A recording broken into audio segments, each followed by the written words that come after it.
एक वक्त का किस्सा है। हरिपुर गांव में बिट्टू नाम का लड़का अपने दोस्त के साथ बैठा होता है। क्या बात है बच्चों, तुम कुछ परेशान लग रहे हो। यार इस गांव में कोई रोजगार नहीं मिल रहा। मैं सोच रहा हूँ 60 वाले गांव में चला जाऊँ। मैंने सुना है वहाँ पर बहुत काम है। यार बिट्टू, बात तो तेरी बिल्कुल ठीक है। मैंने भी उस गांव का बहुत नाम सुना है। हरिपुर गांव के साथ वाले गांव में एक ठाकुर रहता था, जिसके दो मुंशी थे, एक मीठा और दूसरा जॉनी।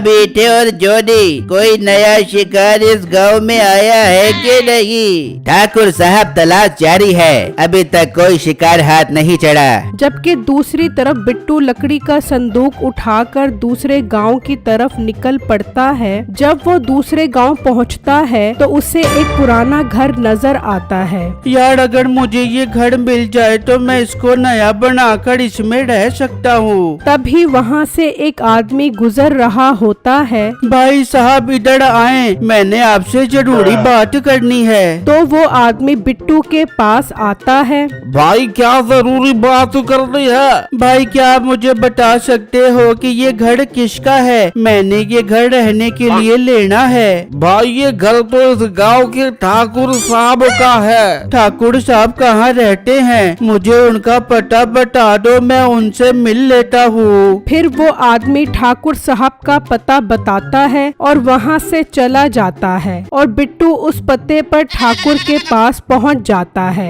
आप ही इस गांव के ठाकुर साहब हैं? हाँ, मैं ही ठाकुर हूँ। तुम मुझे इस गांव के नहीं लग रहे हो। जी ठाकुर साहब, आपने सही पहचाना है। मैं 60 वाले गांव से यहाँ काम की तलाश में आया हूँ। लड़के, काम तो तुम्हें मिल जाएगा, पर तुम इस गांव में रह कहाँ रहे हो? ठाकुर साहब, वो मैंने इस गांव में एक पुराना घर देखा है। मुझे किसी ने बताया है कि वो घर आपका है। अच्छा, वो घर? वो तो काफी पुराना है, तुम वहाँ नहीं रह सकते, वो किसी वक्त भी गिर सकता है। ठाकुर साहब, मेरे पास बहुत पैसा है, मैं उस घर को नया बनवा लूंगा, बस आप मुझे वो जगह दे दें। अच्छा, तो तुम्हारे पास काफी पैसा है, फिर तुम परेशान क्यों होते हो? मेरे पास मजदूर हैं, वो तुम्हारा घर बना देंगे। ठाकुर साहब, ये तो बहुत अच्छी बात है, मैं फिर आज ही काम शुरू करवा दूंगा।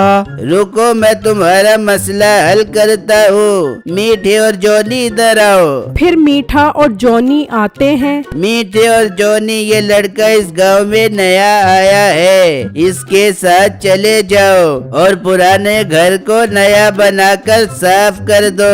समझ गए ना मेरी बात? जी जी ठाकुर साहब, अच्छे से समझ गए। फिर वो तीनों ठाकुर के घर से निकलते हैं और पुराने घर आ जाते हैं। भाई इस घर को मजबूत और नया बना दो ताकि मैं इसमें सुकून से रह सकूं। लड़के, तुम्हें परेशान होने की जरूरत नहीं है, हम इस घर को इतना साफ और मजबूत कर देंगे कि तुम खुद भी हैरान और परेशान रह जाओगे। फिर वो घर के अंदर आ जाते हैं। भाई आप लोग काम शुरू करो, मैं संदूक को यहाँ रखकर आप लोगों के लिए खाने के लिए कुछ लेकर आता हूँ। भाई जरा जल्दी लेकर आना, बहुत भूख लग रही है। नहीं नहीं, ये मजाक कर रहा है, तुम जल्दी जाओ, सुकून से आओ, ताकि जब तक हम अपना काम मुकम्मल कर लें। ठीक है भाई, आप काम शुरू करो, मैं जाता हूँ खाना लेने के लिए। फिर बिट्टू वहाँ से चला जाता है। मीठे, मुझे लगता है इस संदूक में जरूर कोई कीमती चीज है। हाँ जॉनी, तू ठीक बोल रहा है, चल इसको खोल कर देखते हैं। फिर वो संदूक खोलते हैं तो हैरान रह जाते हैं, उसमें पैसा, सोना और चांदी होते हैं। जॉनी, संदूक को उठा और निकल, कहीं वो मोटा ना आ जाए।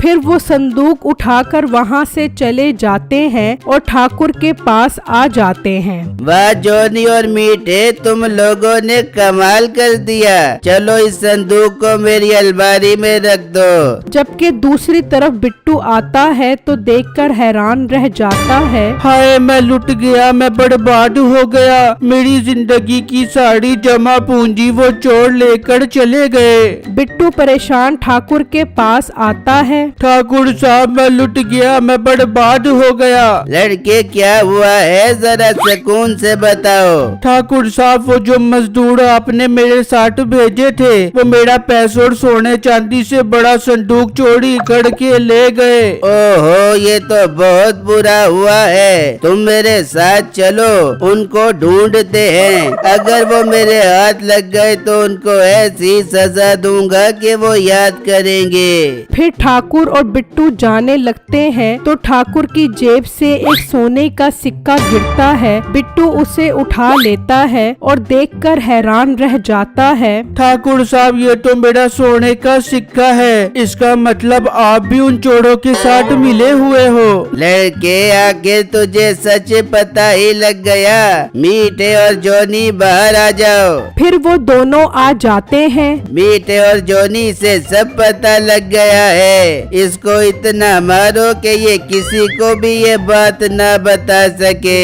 नहीं नहीं ठाकुर साहब मुझे मत मारना, मैं ये गांव ही छोड़कर चला जाता हूँ। हाँ मोटे, जल्दी से ये गांव छोड़कर चला जा। ऐसा ना हो कि तू हमारे हाथ से मारा जाए। बिट्टू परेशान वहाँ से चला जाता है और जंगल में एक दरख्त के नीचे आकर बैठ जाता है। ऐ मेरे अल्लाह मेरी मदद कर, मैं बहुत मुश्किल में फंस गया हूँ। तभी वहाँ एक बूढ़ी औरत आती है। अरे बेटा तू इस जंगल में क्या कर रहा है? ये तो बहुत खतरनाक जंगल है। जा बेटा यहाँ से चला जा, वरना यहाँ के जंगली जानवर तुझे मार देंगे।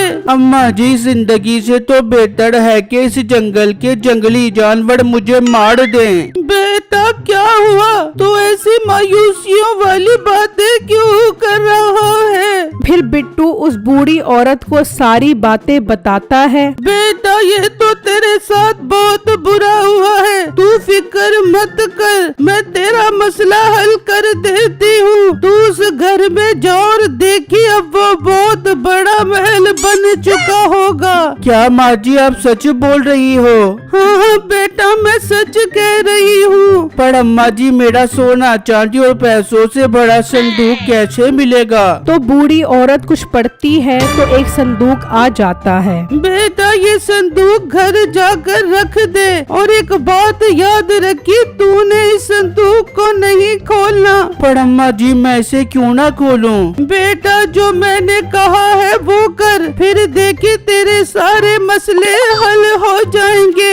ये कहकर वो बूढ़ी औरत वहाँ से चली जाती है और बिट्टू वो संदूक लेकर पुराने घर आता है। जब वो घर का दरवाजा खोलता है तो वो घर अंदर से महल बना होता है। बिट्टू खुशी खुशी अंदर आ जाता है। तभी दरवाजा बजता है। बिट्टू दरवाजा खोल देता है। लड़के ये कैसे हुआ? ये घर अंदर से महल कैसे बन गया? ठाकुर साहब वो देखो, वो खजाने वाला संदूक फिर वहाँ पड़ा है। चलो इस संदूक से खजाना निकालो। फिर वो संदूक खोलते हैं तो संदूक उन तीनों को अपने अंदर खींच लेता है। अल्लाह तेरा लाख लाख शुक्र है, मेरा सब कुछ मुझे वापस मिल गया। मीठा, जॉनी और ठाकुर कहाँ गए ये एक राज ही रह जाता है।